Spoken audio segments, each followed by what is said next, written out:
Welcome to Xscapers webinars.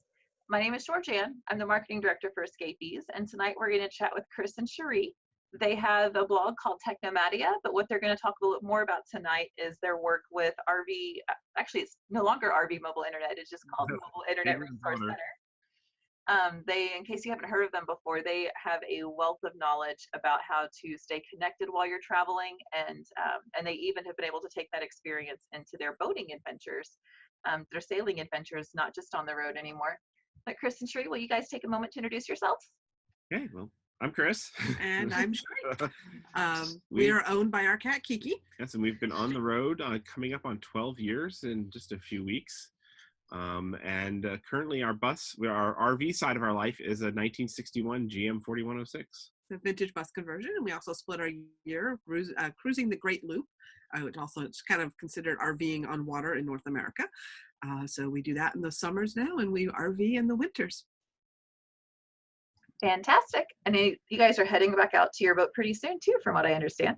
Yes, we are. We are currently broadcasting from Austin, Texas, where we are going to be storing our RV, and we'll be driving back to our boat, which is waiting for us in Miami right now. Yeah, we just did the RV Entrepreneur Summit in Fredericksburg, and I got to hang out with a lot of escapees and Xscapers there, and had a really great time.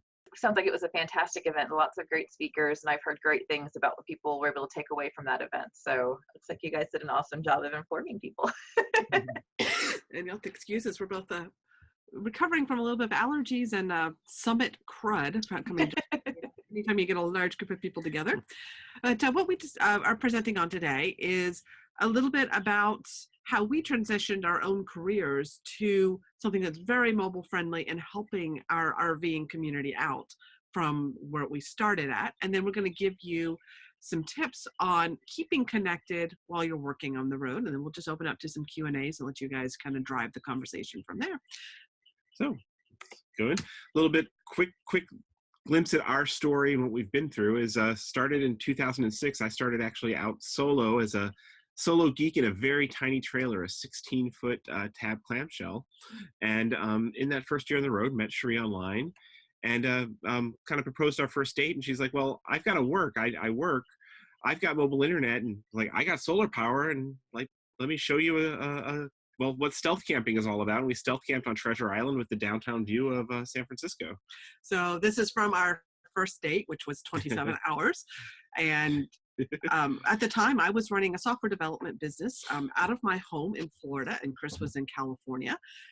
And I was already used to working remotely, whether I was at my house working remotely for my clients, or I was doing personal travel and still working remotely. So I was already accustomed to hotspotting or tethering off of my smartphone back then to work with my laptop wherever I went. So it was really easy for me to fly out to California and meet up with Chris and have this first date. Yeah.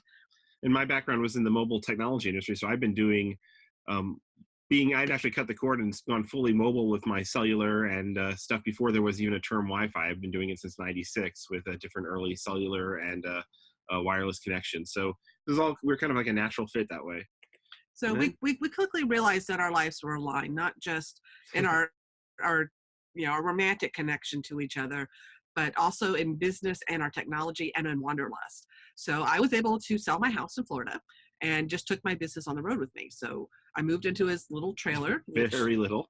Had no bathroom, by the way, no air conditioning or refrigerator. But it had solar power, it had mobile internet, and all the geek toys you could possibly imagine. So what else do you really need? My job at the time, I was writing a lot of software projects for healthcare organizations, including the United States Army. So I had a real commitment that I had to be online and accessible every workday from 9 to 5. So that was the challenge in me joining Chris on the road, was we had to have mobile internet for me to continue my career on the road. And it was a lot harder back then than it is now. And we got really, really good at it because just a combination of our skills and just the necessity of that was what it took for us to stay on the road.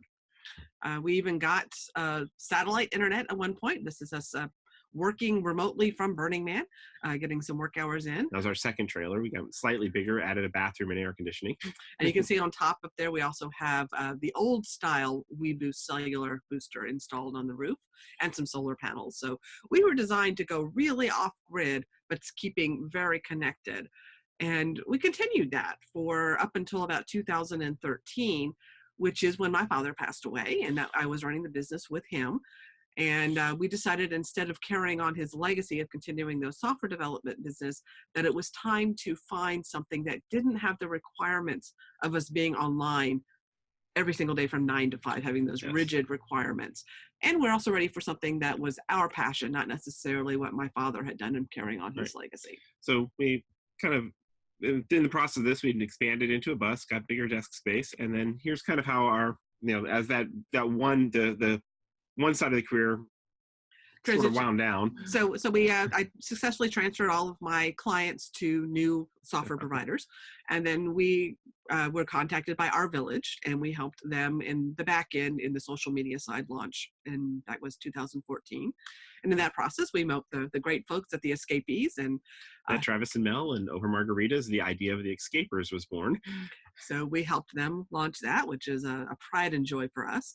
And over the years, we had launched a couple of mobile apps to help that solve problems that we had in our own problems. We had Coverage, which helps us find cellular signal on the road. U.S. Public Lands help us find boondocking. And we wrote an app called State Lines that tracks state laws that change as you cross the line. But one of the things that we did on a whim is because on our personal blog, Technomadia, we're sharing about our travels and working remotely, and the question just kept coming up: is how are you keeping online? It was one of our most frequently asked questions, and we had tons and tons of articles we'd written over the years and all the different ways we did it. Here's how we did satellite. Here's how we did this. Here's how we did that. So Cherie had the idea of, let's try and combine all those blog posts into one mega universal blog post we could point people to.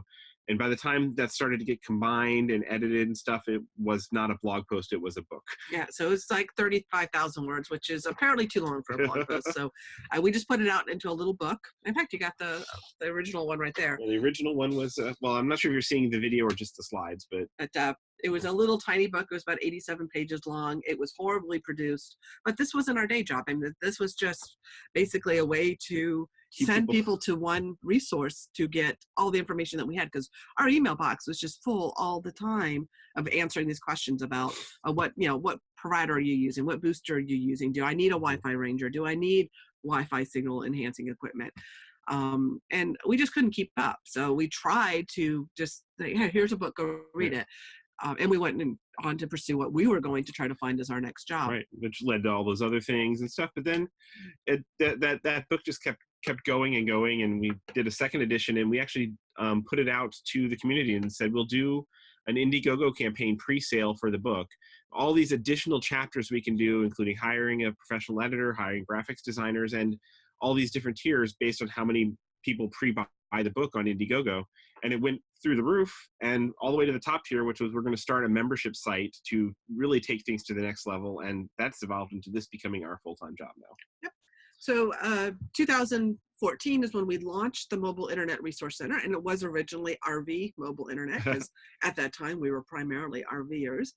And that was just really just finding that we had unintentionally built a niche business. We had a unique look on mobile internet with Chris's technical background working with Palm and Palm Source, my background in teaching and software development and just technology in general, and realizing the application of using mobile internet. And we had gotten really good at explaining these topics to people and breaking it down of, these are the pros and cons of this solution. And we just realized, we were doing it anyway. We can't stop us from talking about technology. It's just a natural topic for us. And someone had suggested to us, we had started a little Facebook group called Internet for RVers. That was quickly becoming not a little Facebook group. But it was meant originally to go along with that little handbook that we first released. And someone recommended, he says, well, why don't you try a membership site and make this your job? Instead of, because we would hit walls. We get frustrated sometimes. We're answering all these questions. We're spending all this time. We're spending our own money to buy gear to test. And it's like, why are we doing this for helping people? And the book sales were, books are tiny. So yeah, the membership site just lit us on fire and actually became everybody seems to love it. It's like, okay, this is great. It's really kind of clicked. So yeah, it was just realizing what are the advantages that we have in our life. What lights us up in the morning to want to go to work when we have an amazing view.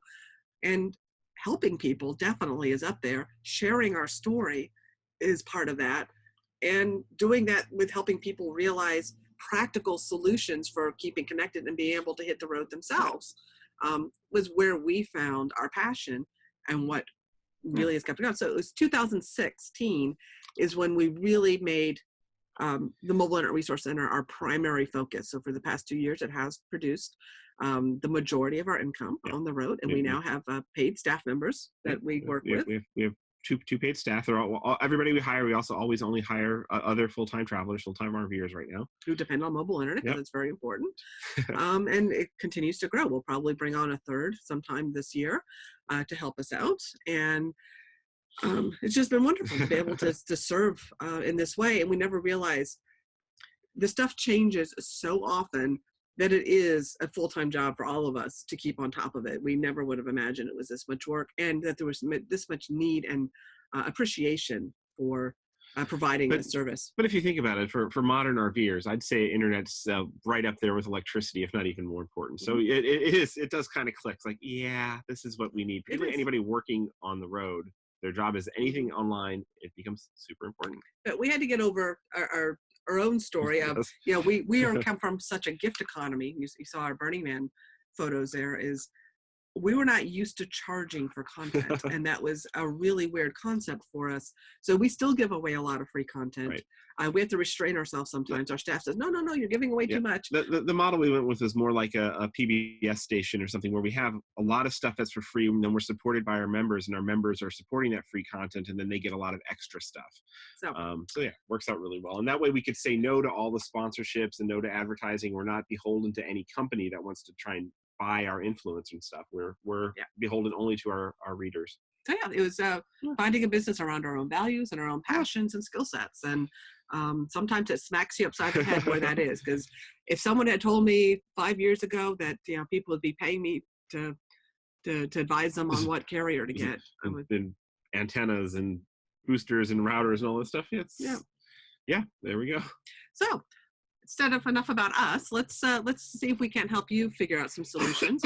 And the question that we get asked over and over again is, what is the best mobile internet setup? And everybody seems to crave just one simple answer. But there is not one simple answer unless you live in one simple place, which most of us do not. So the internet that's going to work best for you is what works best at the location you're at currently. And we're all choosing a mobile lifestyle when we choose RVing. And more than likely, your location is going to be changing every so often, if not very often. And that means that you have to find the solution that's going to best match your travel style. Where are you going to be traveling to? How important is internet to you? And what are the sorts of things that you need to be able to accomplish online? Right. Are you just answering emails and handling some social media? Or are you doing webinars like this? Yeah, the needs for somebody who's got to do video broadcasts are very different from the needs of somebody who just wants to stream and watch Netflix and who doesn't care about broadcasting up the line. And so everybody's needs are different. Your needs might vary depending on what you're doing, what your project is. How urgent are you? Do you have a 9-to-5 job? Do you have to be online at a certain time, or is your schedule flexible? Like if you miss a day of bad connectivity, it's not a big deal. So there's no one universal answer for everybody, and what answer is right for you might change day to day. Personally, so we focus on creating a whole bunch of content that helps you work through those different considerations and come up with what is going to be your best mobile internet setup that is going to have the highest odds of keeping you online when you need it. Yes, I need some water. Yes. And so the good news is there's a lot of wonderful, amazing places that you'll be able to get online fabulously. We like to call it the Technomad trifecta: as fast internet, free campsites, and amazing, stunning views. So here's some slides of some amazing places we stayed where we've had fabulous connectivity. And sometimes in the most rural places, you actually have some of the fastest speeds because there's nobody else sharing that cell tower with you. It's kind of counterintuitive sometimes, but it does take a little bit of knowing the tricks and ins and outs, and that's what we steer people through. And yeah, these are the things we consider the magic of being a geek on the road. So before you set up for mobile internet or you consider a mobile lifestyle, there's some words that you're going to need to redefine or that have been redefined for you. The word unlimited. Air quotes just hover around the cell companies whenever they say the word unlimited. They've all rolled out unlimited data plans in the last year. None of them match my definition of unlimited. They're not going to match your definition. But they're a lot better than you'd imagine. And if you understand the limits and how to work around them, they in practice can sort of be really unlimited. It's just you got to know what those limits are and how to get past them. The word reliable takes on a new meaning on the road. Your speeds are going to vary tremendously from one location to the next, from one carrier to the next, from if you're using Wi-Fi, if you're using satellite. The word reliable for us has come to mean, hey, we can get online today. So now there are, when you get down to the ways that you can get connected as a mobile traveler, there are 3 basic ways to go about doing it. And the one that everybody wishes for is, hey, campgrounds say they got free Wi-Fi and it's right up there on the sign with, water, sewer, electric, and Wi-Fi. And why can't I just take advantage of that? So here's the question for you guys. Can you rely on campground Wi-Fi? Georgianne's shaking her head no. And it's sometimes, on occasion, yes, it can work wonderfully. But more than likely it's not. It's when you have a shared resource like that, it gets saturated very quickly. It's like a single garden hose trying to come in and provide water for the entire campground. And if there's only 3 other people there, maybe that works. But a lot of times, it's the campgrounds haven't either haven't invested properly, or they just don't have the right kind of infrastructure to do the kind of Wi-Fi that people want. So if you're going to need internet, you basically have to bring it yourself and then consider campground Wi-Fi as a nice bonus when you find it. And so we're going to not talk about that too much. So cellular is the way that most of us keep online. The networks, the carriers have been expanding and expanding. The speeds can be really super fast, even faster than some home cable and DSL setups. It can keep you on decently well, but you are going to have to make some compromises, and you're not going to be able to go out into the deep, deep boonies where there's no cell towers. You'd be surprised, but you can't count on it. Yes. There are some amazing places where you wouldn't expect it, where you can get online with cellular these days. But you're going to have to kind of map your travels around your carrier's cellular maps. You're also going to have to choose from a variety of gear. You probably already carry a smartphone of some sort, and you can hotspot off of them, but you're going to find there's a lot of limitations with that. Then there's more purpose-built mobile hotspots that are basically a cell phone without the phone part. It's just a little box that connects to the cellular network and then makes a private Wi-Fi network that you can connect multiple devices to, sometimes 15 or 20. And then there's a higher end routers. So there's like more industrial grade stuff where you have like multiple SIM slots. So you can have like Verizon and AT&T in the same device and choose between them. Yeah. Those get really pricey, and they've got their own trade-offs as well, but there are lots of options. There's a lot of reasons for them, but we're not going to go too in depth because we've got a very short period of time here. So we're going to focus on a little bit about the carriers. Now, in the United States, you might see a lot of brand names saying cellular service, but there are only 4 nationwide cellular networks. It's Verizon, AT&T, T-Mobile, and Sprint. Any other name you see is either a regional network that only has service in certain places. Like US Cellular. Yeah, like US Cellular is the biggest regional network, but they are not nationwide. Or there are things called MVNOs these are companies that are basically rebranding and reselling service that they're buying bulk on one of the other big networks. So you'll hear names like Consumer Cellular, just sells on the AT&T network. Cricket is also on the AT&T. Straight Talk is typically Verizon or some of the other carriers as well. But when you go through a reseller, there's usually limitations on the plans, like mobile hotspot use might not be enabled, or we might have slower speeds. So a lot of us who rely on mobile internet, we try to seek out plans that are more directly with the major 4 carriers. And of the 4 carriers, and we've got them listed in order here, Verizon tends to have the most coverage nationwide. Now, this is just showing 4G LTE coverage. It's not showing their roaming or their slower speed. This is kind of a big zoomed out level too. AT&T is a pretty close second. And there are a lot of areas that are historic AT&T areas where AT&T is dominant and Verizon is barely caught up, and vice versa. So like big chunks of West Texas are AT&T turf. The Everglades is AT&T turf. And Verizon's got similar areas where they are the old dominant carrier. So for a lot of us that rely on mobile internet and are doing a lot of traveling, we typically find a combination of Verizon and AT&T gives you the best possible combined map. T-Mobile, though, is currently 3rd, but they are making a lot of investments in their network, and they're the carrier to watch. They're going to continue to expand their coverage over the coming year or so. And in the macro view, T-Mobile's network is almost catching up to Verizon, AT&T, but they still are the Swiss cheese network when it comes down to in-building coverage or coverage between cities or out in parks and rural areas.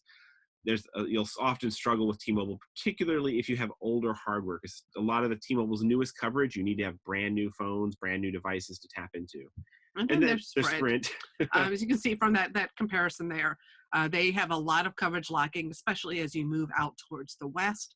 But if you're sticking to urban areas or along interstates, they actually can make a lot of sense. Just last night here, Verizon and AT&T's towers were pretty overloaded at prime Netflix viewing time zone. And we actually found Sprint was the best option at this location to stream Netflix. Yeah, for prime time last night, Sprint was the only carrier here in this little chunk of Austin where we're staying in that was fast enough to stream HBO. And so having multiple carriers on board gives you multiple options. It's like jumping out of an airplane. You want at least one reserve parachute, if not maybe 2 or 3, or maybe a whole second airplane. All right. There's some other alternatives to consider if cellular is not going to always meet your need. Of course, there is free Wi-Fi that you can get at cafes, libraries, stores, breweries, wineries. Yeah. For people who are working on the go and who've got like big work projects, there's co-working spaces in a lot of areas, even some small towns now, if you look them up, have places where you basically rent a desk and super fast internet, and it gives you a place to get away from your RV and go get some work done, and maybe rent a spot for a week and have that as your office. And there are options to get a cable internet hookup right at your site. Now, you're not going to do that in places like state parks and national parks, but if you seek out long-term RV parks that advertise cable TV, a lot of times you can call up the local cable companies and also have them bring you out a modem and hook up cable there as well. So you can seek those out. They're not as prevalent. You're going to find them in more seasonal places or places that are more mobile home parks than RV parks. Yeah. But it is an option, especially if you're okay putting down in one spot for a couple months at a time. It might be worthwhile seeking out those sorts of campgrounds if you need a lot of high-speed internet. And then there is satellite internet. It's another thing that people get really excited about and fantasize about, is the being connected anywhere you have a view of the sky, or at least the southern sky. And for those truly remote places, it can be kind of magical to be connected in the middle of nowhere. Most places, when there's cellular as an option, satellite will be more awkward and more expensive and have other limitations, but it's getting a lot better, and there's some really cool stuff coming in just a few years ahead. So we've got a whole lot of stuff we've written about satellite. If you're at all turned on by it, go read some of our latest satellite articles and get excited. But the options right now require carrying around a pretty large dish. Yes. Satellite internet is vastly different than satellite TV. It requires bigger, totally different gear, totally different dishes, much bigger stuff, much more precise aiming. So yeah, it's complicated. Yeah, it takes about 30 minutes to 40 minutes at each location to set it up, and then another 30 to 40 to take it down. So it's going to be ideal for someone who's traveling out where there is no cellular, and they're going to be there for a while. If you're going to be hypermobile, it probably isn't going to be worth the effort. Now, things to do when, to optimize your travels around staying connected is do as much homework in advance as you can. So read campground reviews. A lot of RVers also depend on internet, even if they're just, wanting to route to their next location or check in with the grandkids. They're leaving that information. Oh, my AT&T worked great at this campground in their campground reviews. We love Campendium. It's a great campground review site. They actually have fields for reporting on signal strength for all 4 of the major carriers. And a lot of people are actually leaving speed test results of what they got. So it's a great resource when you're doing your research. And because speeds are much more important than signal strength, so always keep that in mind. Now, there's also crowdsourced maps. There are apps called like Sensorly, OpenSignal, and RouteMetrics. That these are apps that as people travel around, their phone will be constantly recording their signal, and it leaves reports in these shared maps that these apps give you access to. And that's a good way to do a little bit of homework in advance. In most places, particularly off the beaten path, there'll probably be no other reports because nobody running these apps has been there or been there recently. So we only find them mildly useful unless we're looking at more urban campgrounds. So we also wrote an app for that. Years and years ago. It's called Coverage. We've been running it since 2010, I believe. But basically, we source the carrier's coverage maps and we put them on your smartphone so you can create your own personalized coverage map. So we carry, let's say if you're carrying AT&T and Verizon, you can look at just those two carriers' maps, zoom in and see if where you're wanting to head might have coverage. And it's in your pocket. You don't have to go to the carrier's websites and kind of hop around to make that work. So it's kind of a cool way to go. And for those of us that are working on the road and rely on mobile internet, here's some stress relieving tips. Is if you have a big work deliverable, don't plan your driving day and that work deliverable on the same day. Like when we scheduled this webinar with Georgianne, we were actually scheduled to arrive at this new campground today. So when we scheduled this, we actually changed our reservation. So we arrived yesterday. So we had a day to get to know what the signal was going to be like here. And I'm glad we did, because we learned a lot about the saturation here on the towers. Right. So it gives you a chance to, when you're not stressed and panicking, work out your plan Bs, get everything set up so you know what your main is, what your reserve is going to be if the tower goes down in the middle of your work and stuff like that. Have it all figured out in advance. And do have those backups ready to go. Redundancy is so important on the road. If you only are carrying Verizon, you may, you may get somewhere and your location is just too far from the tower to get a stable connection, or that Verizon tower may have too many other people using it that you can't get the speeds you need. And this is not like home internet where outages are rare. There was a time just a few months ago where the entire state of Georgia, Verizon cellular data was down for 4 hours. If anybody was depending on that for work, you could not work in Georgia unless you had a backup plan. And so have backup plans. It really helps.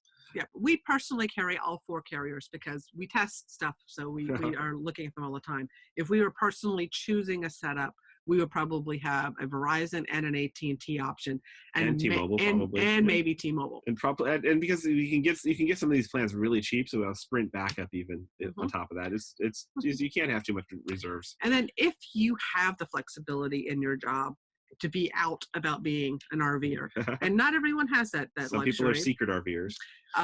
Do let them know. Share your journey with them so that they are amused by your lack of connectivity some days and enchanted by it instead of annoyed by it. Right.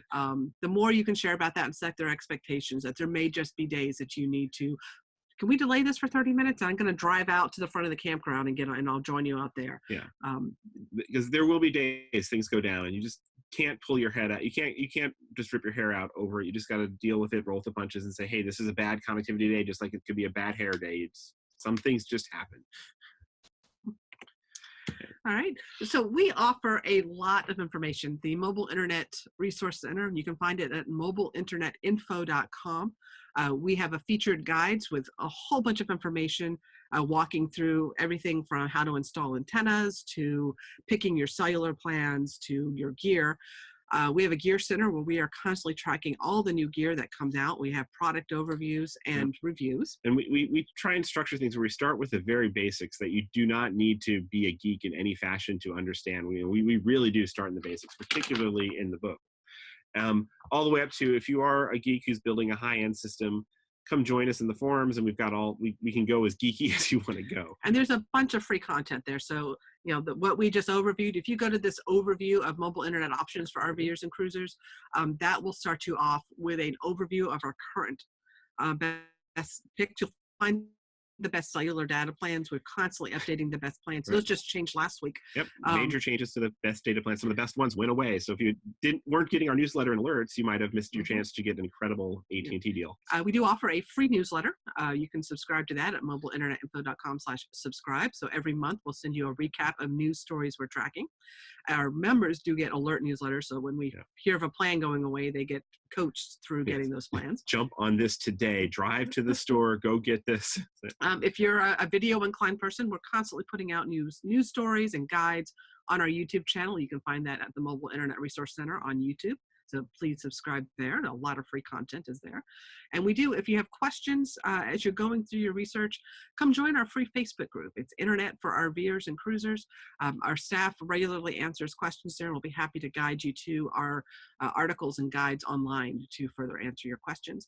And for a wrap up of this workshop, specifically on working on the road, we have a guide, mobileinternetinfo.com/work, that overviews all these tips and tricks that we just shared with you. And goes even deeper than this quick presentation can.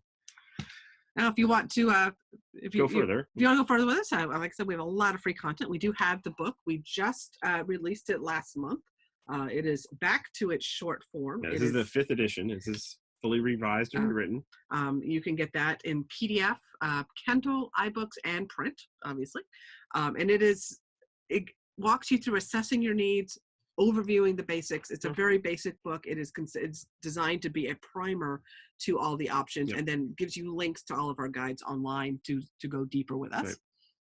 And we do welcome people who want to go further with us, to join us with join our membership. The Mobile Internet Aficionados is what we call it. We don't try to do a hard sell. We're not saying you have most of our content. The basic stuff is completely free, but for who people consider it essential, we have the forums, we have classrooms, we have in-depth reviews, the alert newsletters, we have a lot of vendor discounts and stuff like that. But if you don't want to become an MIA, then just thank an MIA, because they're the ones who are making it possible, because we're saying no to people who want to sponsor us. You'll find no third-party advertising or sponsorships or any of that sort of stuff on our site. We are all member funded. And we do regular webinars with Q&As with our members as well. And if you're an Xscapers member or Xscapers member, we do have a special discount code. You can find that on the website when you're logged in, where you can join our MIA at a discounted price as well. So we're just going to open it up to Q&A now. I think Georgianne maybe has a few questions for us already, but feel free to queue up some questions for us, and we'll be happy to answer them as best we can. Talk about anything internet related with you guys. Thank you guys so much for all that information. And you're right, we do have a couple questions already coming in. So you may have already answered this, but just if you have some more information to give on it, he's for example, he wants to be a full-time traveler, but the catch that's holding him back right now is he has to be committed 5 days a week, 8 hours a day for work, so the normal 40-hour work week. And his concern is having reliable internet connection, because a lot of the work he does is calls over the internet. And so do you guys have any kind of like special advice for that, compared to something that, I don't know if the data requirement for internet calls is different than some of the other things out there? So, all the things that we just shared, you'll definitely want to take to heart is plan your travels around those connectivity needs. Make sure you have multiple options. Do your homework in advance. Know that the place you're going is going to have a good signal. And you're probably also going to want to have antennas and or boosters on board to go along with your cellular to make sure you can optimize those needs. Right. So we consider, sometimes it's just like, going to a campground and hooking up your utilities. You got to hook up your SOAR and pull out your slides and do your water and electric. Part of it is just, for us, is test all your internet options, maybe set up the boosters, always test with a booster turned on and with it turned off, because a lot of cases a booster can even slow you down. So there's no universal leave it on all the time thing. But if you leave yourself enough time to do that, you can almost always find a way to get online good enough to do work almost anywhere you want to go. Particularly if you do your homework in advance, to know there's something there to be found. And you'll probably want to plan your travel days to be over weekends, so that you're moving between your locations when you're not needing to work and not being stressed about it. Get in early enough on the day, on Sunday at least, so that you have time to work through all those and know if you need to come up with a plan B, C, D, E, or F to do it. But it's totally possible. If I could do it back in 2007 when all we had was 3G connectivity, walking uphill both ways to get I used to walk uphill both ways using EVDO. I mean, yes. If I could do it, it is totally possible, and a lot of people are doing it. It's gotten a lot easier, and it keeps getting easier every year, which is great news. And things get faster and relatively cheaper. That's fantastic. And something to echo what you guys said earlier during your presentation, when you talk about the research side of things, I mean, of course, you guys brought up campendium.com, and I also put the link in the chat section in case anyone missed that earlier. But I hear that consistently from a lot of full-time and even lengthy part-time RVers, that Campendium is a great resource for campground reviews that would tell you what the internet connection can be expected. What kind of internet connection can be expected? There we go. From Bob, he's asking if it's possible to use a Verizon iPad cellular connection, not the hotspot, as a router to provide RV Wi-Fi? Not by default by the carrier. So, I mean, that using it as a Wi-Fi hotspot, whether you're going into a router or you're using the iPad's personal hotspot feature, is precisely what mobile hotspot use is. So that's what counts against, on Verizon's case, they have a 15 gig limit on their current plans, but there are older plans that you can still get that get around those limits. So there are ways with every carrier to get around their limits. You got to do your homework. Right. And if I recall, either earlier today or earlier this week, you guys recently posted about even more of the Verizon unlimited plans getting shut down, like you had said about finding one of those grandfathered plans. So yeah, the Verizon unlimited data plan market is a very complex, deep topic. We've got almost a book. It's a 20,000 word guide that we have online. But there's two ways to go about it. There's renting it from someone who has a corporate account and that is reselling them against the terms of service of the carrier. And those are the ones that are aggressively being shut down by Verizon. And then there's ones where you go and acquire a grandfathered line from someone who no longer needs it. And it's in your name, you're not renting it from somebody else. And in which case, then Verizon doesn't have grounds to terminate it out of, just to rip it away from you without cost. But they could. So they still could. They still could cancel the plans across the board. But Verizon's never done that. Where they are. Well, they not people canceled under 10,000 last year. So yeah, as again, it's a very complicated topic. Yes. There are ways to get these plans. A lot of us still have them. A lot of us, we know people who got them just as recently as just the last few days. So you can still get them, but you got to do your homework first. You got to do your homework, and you end up with a plan that costs $45 a month for truly unlimited Verizon data. But it is some hoops, some jumps, and some risks. Yes. So. Understandable. And so we've got a question from Patrick asking, if you have a VPN, does the data provider not track your data usage? No, sometimes a VPN is a way to get around the video limits and the video streaming throttles and stuff that some of the carriers have, because they can't tell what you're watching video. But in general, because a VPN slows down your video anyway, it becomes a little bit of a trade-off of, is it helping you or hurting you? But yeah, there's mobile hotspot caps. It doesn't really get around mobile hotspot caps though. Okay. And so while we're thinking about VPN, Doug actually has a couple of questions related to that. First of all, he asks, do you recommend a VPN? And it looks like he's going along the lines of wondering if he should be concerned about Wi-Fi security in campgrounds, for example. So, I mean, if you happen to find that elusive campground Wi-Fi that works fast enough to do what you need to do, it could be a concern that you want to have some sort of security. Generally, most sites that you're accessing have HTTPS, which is an encrypted connection between your browser. You'll see the little padlock up in your browser bar. And when you're to the website you're going to, and that generally is safe enough for most people. That's like a VPN just for that particular website. So depending on your own personal level of paranoia and stuff, quite a few people don't really bother with VPNs much, and some people use them religiously. If you're more important is keeping your computer up to date, using different passwords on every different website you go to. A VPN is kind of like, maybe third or fourth or fifth down the list of things you should be doing to protect yourself. The other ones are much more important. Some job requirements, especially if you're dealing with financial information, medical records, and things like that, are going to require some sort of secure encrypted tunnel back to the remote server that you're working on. In which case, the company you're working for probably provides the VPN that you need to connect to. Yeah, because some of the VPNs can be a little sketchy themselves. So it's definitely, you need to research it and figure out if it really makes sense for you. We personally do not use a VPN. On occasion, hardly ever. Yeah. We optimize, we go for cellular connectivity. We have our own protected network, as protected as you can be. I mean, there are hackers out there that can get around anything, but we protect ourselves as best as we can. We do most of our surfing using our own provided Wi-Fi network. So and our Wi-Fi is secure. Mm-hmm. Nice.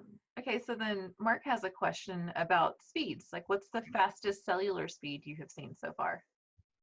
120 the other day? I've seen 120 download and about 40 megabits up is my personal record with cellular. The fastest I've seen posted in the wild is some people in New York City just recently on T-Mobile posted in the wild speeds over 500 megabits per second down. So it's coming. So cellular speeds in some places are getting absolutely ridiculously insane. Don't expect those speeds everywhere you go. It's very rare for us still to see those speeds. I would say what is more typical for us is we're seeing them in the 2 to 10, maybe 20 megabit per second down, and 1 to 2 or 3 up. And what we find is if you're like streaming, you want to stream Netflix, or you want to do it at a 1080p or HD resolution, you want to be getting at least 5 megabit per second down to be able to do that. So To have it feel good. Yes. without the stuttering and the buffering and the occasional pixelization. So we try to aim for 5 down, 2 up. We consider that reliable. That's our definition. That's what we aim for. And I'm very happy if I'm getting 20 down and 5 up.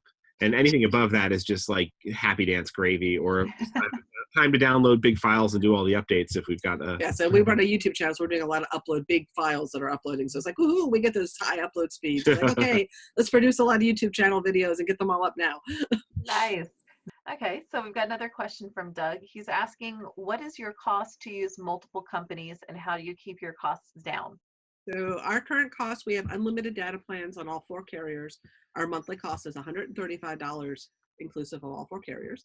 And the way we did that is we've been tracking this for so many years that we've snagged the deals when they come along, and we try to encourage our members to do the same. So that's what we do, is we track all these deals as they come up, and you basically over time is you snag the plans when they're available, because they go away. I mean, just last week we lost one of the best AT&T unlimited plans. Right. But often, very often, when these plans go away, any current customers are grandfathered, and suddenly you're left sitting on something golden, like the $20 Mobley plan that was famous all last year. Is $20 for all you can use AT&T unlimited hotspot.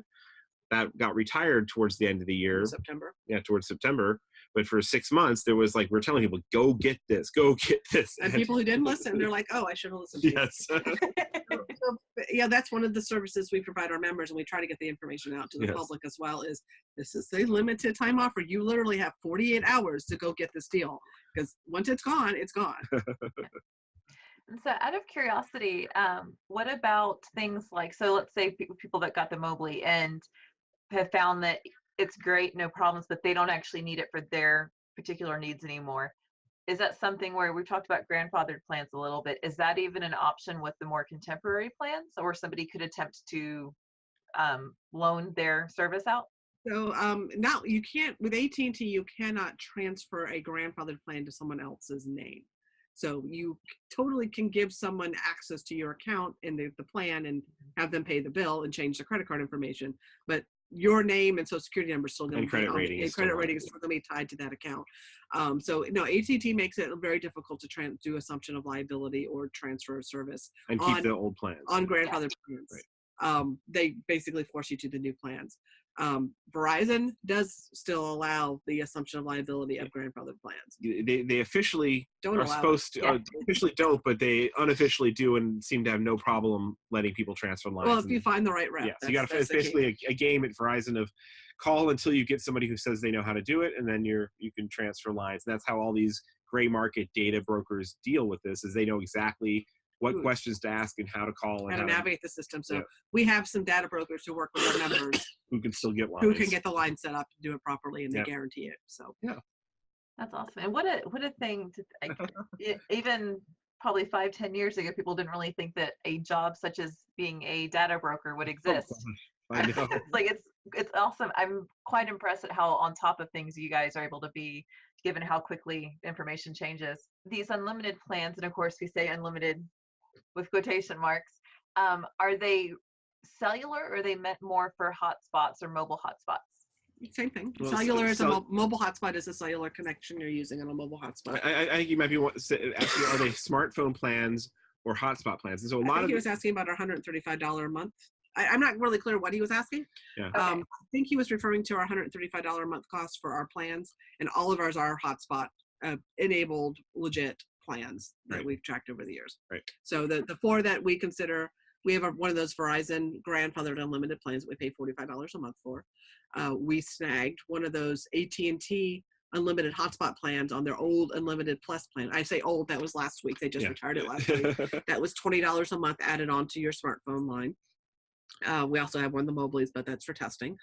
We keep our T-Mobile one is on a hotspot. It's technically a 6 gigabyte plan. It's an old retired simple choice plan with unlimited video and audio streaming. So. And it also has rollover data, so it stores up to 20 gigabytes that you haven't used up for a year. So if we find ourselves in a T-Mobile area, we always know we have 23 gigabytes of T-Mobile data, 26, sorry, of usable hotspot data plus unlimited video streaming on their service. And then our And that one we pay $35 a month for. And then our Sprint service, we went through a nonprofit. It's a complicated arrangement Sprint had with some of the nonprofits. But we have guides to that because they're all still available. Yep. So we paid $500 up front, and it included the mobile hotspot device on Sprint and a year of unlimited service. And then when you renew it, it's only $400 a year. So it comes out to $33 a month on that one. So. And it looks like you've inspired some people to do some digging. Joe says that currently he spends $130 on 3 carriers, so he's got some homework to do. We might offer more casual, just like private tutoring sessions where you can do like a 30-minute session with us or one of our staff members, or might do like study group where, you know, we do like a weekly webinar with a small group of people going through the process together, or something more. You know, we want to focus on creating information that helps lots of people. And I can vouch for it. I peek into your Facebook group a couple times a week, and the moderators you have in there, I believe, are some of your hired staff, and they have tons of information. I see lots of people ask similar questions where it's like, here, it's a simple question. I know it's a simple-ish answer, but I just don't understand. Can you guys walk me through it? And I see there's a great community there, both of your admins as well as people who have just been part of the community for so long. They understand it like you guys do. And so I highly recommend joining that group if you're able to, and becoming one of the mobile internet aficionados. I can never say that word correctly. Aficionado. You can't spell it either. So. So Bob is asking, I think he's trying to help do some of the math. To have all these plans for $135, do you also have a phone on their plan, correct? We don't need it for anything. No, only the AT&T. The AT&T ones, but we also have the Mobley plan, which is $20 either. Also, yeah. So, but a lot of the plans we have are retired now, so you can't get them. So. Right, that's the cut. but there are, so we have, like, for each carrier, we tell you, we have a whole guide to what the best plans are for each one. Some of them require voice lines, some of them don't, and stuff like that. So and we track all that. What are mobile hotspot only ones, what are added onto a phone plan. But yeah, we focus on finding data plans for people. So and so Joseph has asked, remind us how much it is to join the MIA group and be able to attend some of your webinars. It's $65 a year, and that includes unlimited access to everything. And that's with an auto-renewing payment, or it's $79 a year if you just want to join for 1 year. And Xscapers members get a $10 discount with their discount code. Yeah, awesome. And the webinars are monthly, you said, correct? Well, we try to, or kind of. We try to do 2 a month. We try to do one that's on a topic, like, how to select a smartphone, or what is a mobile router. Sometimes we even have special guest interviews. So we've had some of the engineers and product managers at WeBoost talk to us about how boosters work. That's cool. And then we every second Sunday of the month, we host a Q&A with our members where we do basically this. Two-way video, yeah. But it's two-way video, so we can actually pop you in as a presenter, basically, and we can talk interactively and go back and forth. So. Yep. Awesome.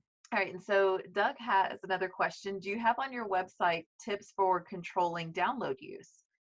He's had Windows download an 8 gig update before, which used up his monthly allotment. Mm-hmm. Yep. That's one reason for unlimited plans. You have to worry about it. But yes, we do have a guide. It's mobileinternetinfo.com/datahogs. Like, that goes through tips for optimizing and going through the things like cloud syncing, Dropbox. But it can be almost futile to try and fight all the data hogs that pop up on computers and stuff nowadays, and particularly things like auto updates and stuff like that. Sometimes they get turned back on automatically by one update that you approve, turns back on auto updates again, and you're back to fighting all these downloads. So having plans that you don't have to worry about that takes a lot of stress off. And there are ways to actually kind of set things up as you kind of have your kind of like bulk use plan that you don't care how that data gets used and stuff, and then you have one that's like your critical work plan that you protect the data and things like that. So there's kind of games you can play to make sure you always have good fast data and still don't get kind of hit in the head by the data hogs too badly. I've heard, I was listening to not a webinar, a podcast probably about a month or 2 ago, and somebody had learned how to program a Pi to block those things where they couldn't stop it on their computer. So they programmed one of those little Pi devices to control that, but I do not have enough information to tell you how it happened or what website they used to get the code from. But that is an option for some people if you're familiar enough with how those work, that you might be able to do something like that and attach it to your router.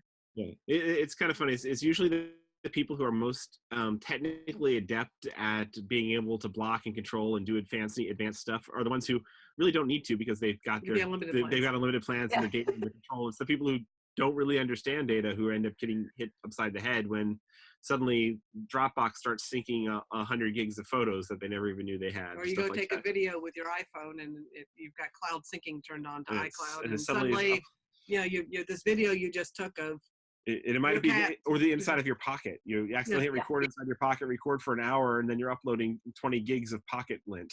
That happens. That's an article right there. Yes. 20 gigs of pocket lint. I like that. I like that one. All right. So just one or two more questions here before we sign off. Doug has asked, what is your opinion of WineGuard Connect? Is it worth the $600? Okay, so there's two. They have the Connect 1 and the Connect 2. And we just wrote about the Connect 2. We got the very first of it, just came out. We've been testing it the last couple of weeks, so go look on the website on those. The quick thing is the Connect 1 was very underwhelming. The Connect 2 is being a pleasant surprise, but it has some pretty significant limitations. So go read some of what we just put up about the Connect 2.0. But the Connect 1.0 is really a void. Especially the data one, the LTE one. Yes. I mean, then the other one's Wi-Fi only, and then we all know how we feel about Wi-Fi. So. Yep. So thank you so much for your time this evening. Thank you for hosting this, Georgianne, and thank you to every one of you who've joined in. We look forward to seeing you if we can in the Internet for RVers group. Feel free to join that. That's a free resource. Awesome. Yes, and thank you, Kiki, for letting us borrow your people for an hour. Back there. All right. Well, I hope you all have a wonderful evening, and we'll see you again soon. Take care.